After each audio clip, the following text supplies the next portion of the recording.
Hello everyone, Jonathan Alfonso, and thank you for visiting our YouTube channel.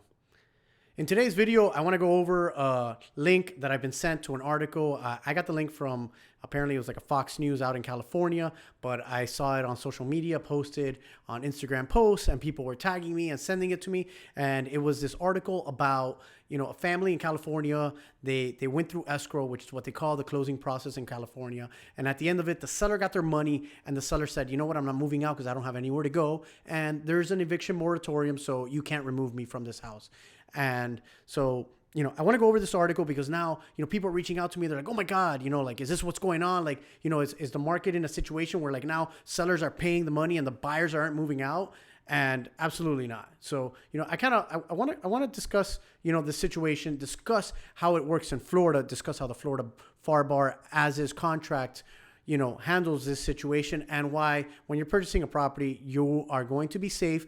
But in an abundance of caution, at the end of this video, I'm going to give you tips on how I approach these situations where it seems like a seller may not be leaving the property or a seller is asking to stay in the property after closing. So stay till the end and I'll give you all my, tidbits on how I handle this. First, if I could ask you guys for a favor, could you click the like and subscribe button down below? We make these videos and we love to engage with the audience and, get them to as many people as possible. It really helps us. So we appreciate you clicking that like and subscribe button. So that being said, now that you've clicked on it, let's jump right in.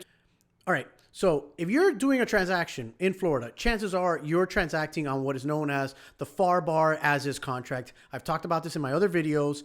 The FARA as is contract accounts for about 90% of the residential transactions in Florida. All right. This contract is prepared by the Florida Bar in conjunction with Florida Realtors, and they meet once a year, from my understanding. They go through it, they try to improve it, and they keep making changes to it. The contract, in my opinion, covers most of the situations you're going to run into day to day, and it addresses the very situation in this article that everybody is circulating and saying, oh my God, like nobody's moving out. Listen, I do this every day. I talk to a bunch of realtors. I talk to mortgage brokers. I have closings in my office going on every day. We have not seen this situation happen. And quite frankly, it's because the contract covers you. If you read the as-is contract, 6A clearly states that the seller will deliver possession of the property at closing. All right.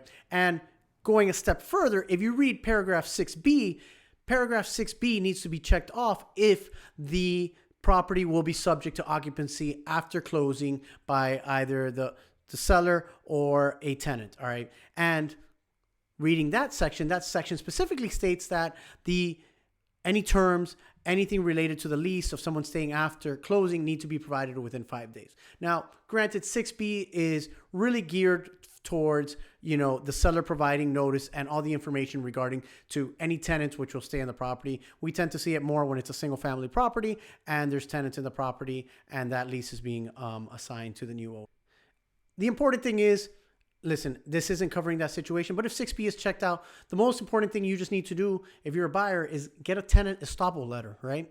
And what is that tenant estoppel letter? It's a form. We have it. We give it to the buyers and the sellers in order for them to get it executed by the tenant, where the tenant states what are the terms of the lease, how much are they paying, when does that lease end, right? So you have confirmation from the tenant in writing as to the lease terms, because we get it, right? The seller may come to you and say, hey, listen, you know what? Here's the lease that I have and the tenant's paying me this amount and, don't worry about it. Well, you want to get that in writing from the tenant for them to confirm, because they might tell you, hey, listen, the guy doesn't have just one security deposit. He has two. And you know what? He made an agreement to lower my rent, $100. And you want to know all these things.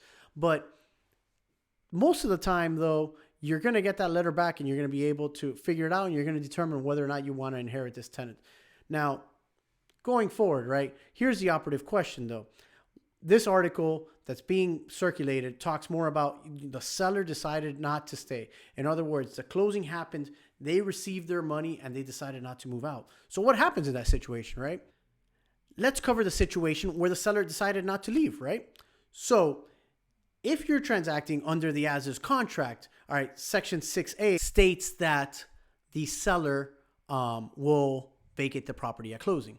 But Section 12B provides that Prior to closing, the buyer is entitled to a walkthrough reinspection.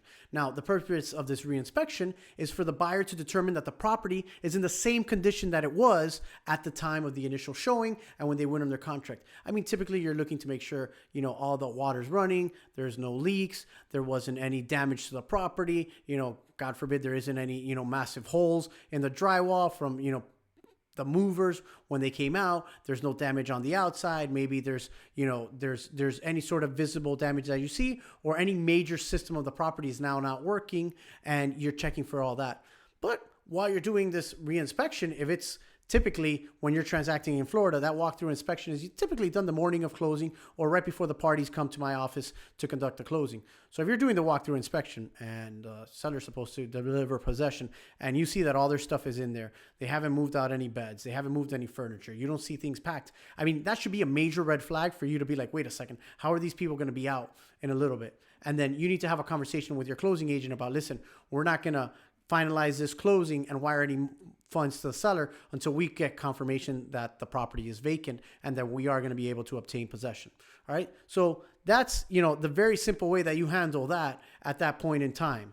Now, the trickier situation is, what do you do if you have a post occupancy, right? Because that's where I could see that, given the way this market is going in right now, is there could be a difficult situation. And why do I say that? Because more and more I'm hearing people say, and I'm starting to see it more on contracts, where buyers are stating to the sellers, hey, you know what? I know that you're having a difficult time finding another property. Stay in the property for 60 days, rent free. And they put this in their offers in order to try to entice the seller to take their offer. Now, listen, I understand that the market's competitive, and if you're a buyer, you may have to do whatever you need to do. Just understand that try to negotiate yourself into a position to make sure that that post-occupancy agreement protects you. So here's what I would do.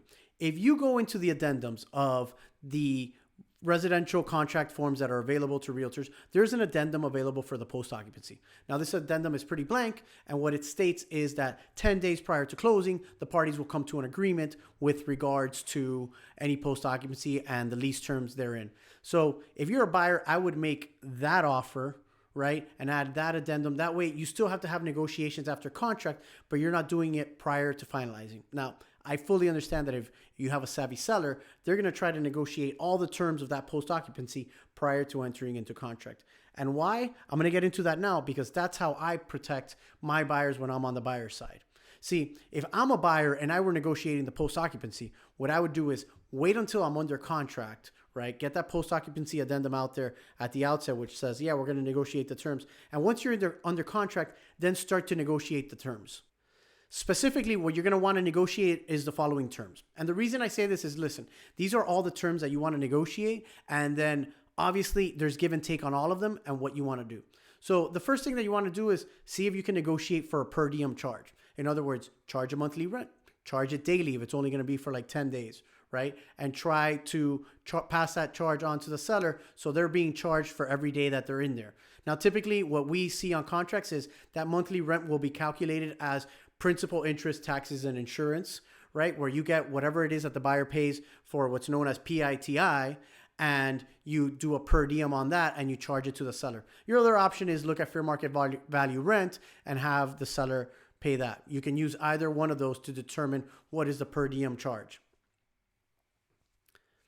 The next thing I try to negotiate is, all right, let's set a time period for how long the seller is going to be in there. All right, it's going to be 10 days, 15 days. Listen, seller, no problem. You want 15 days, that's fine.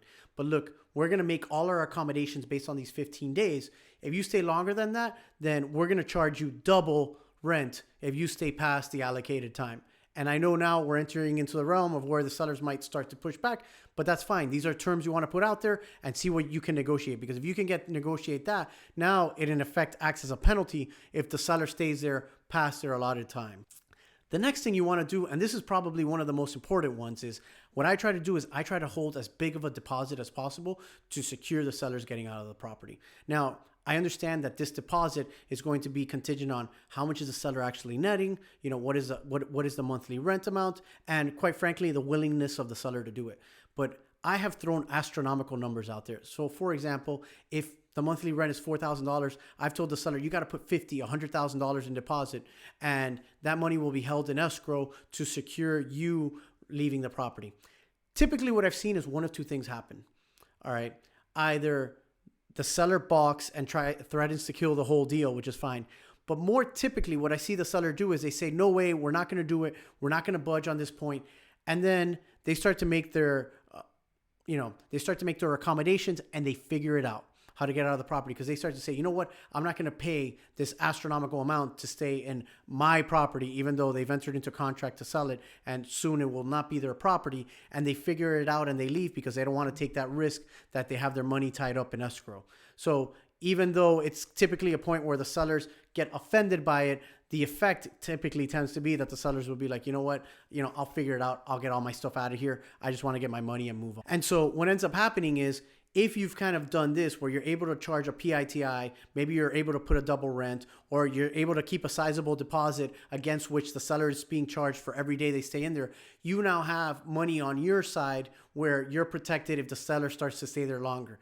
Now, using this, I've been able to prevent this media article, which is talking about one situation in California, but is not the norm at all in South Florida.